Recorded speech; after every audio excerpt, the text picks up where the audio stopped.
সত্য নিয়ে আজকে আমরা দুটো সেন্টেন্স শিখব।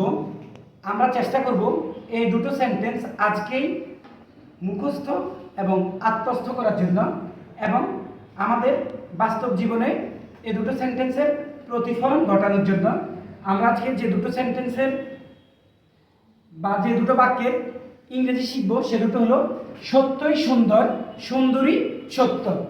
এই সত্যই সুন্দর, সুন্দরী সত্য, এটার ইংরেজি হলো truth is beauty, beauty is truth. আবার যে আমরা দ্বিতীয় যে বাক্যটি শিখবো সেটি হলো সত্য সবসময় তেতো হয়, ট্রুথ ইজ অলওয়েজ বিটার। আমরা জানি যে বিটার শব্দের অর্থ হলো তেতো বা তিতা। এই যে সত্য বললে অনেকের মন খারাপ হয়ে যায়, কিন্তু এতে আমাদের কিছুই করার থাকে না। সত্যই আমাদেরকে বেছে নিতে হবে এবং সত্যের মধ্যে আমাদেরকে বেঁচে থাকতে হবে। আমরা এই দুটো সেন্টেন্সের ইংরেজি যে ট্রান্সলেশন শিখতে চেষ্টা করব এবং বাস্তব জীবনে এটার প্রতিফলন ঘটাতে চেষ্টা করব। ধন্যবাদ।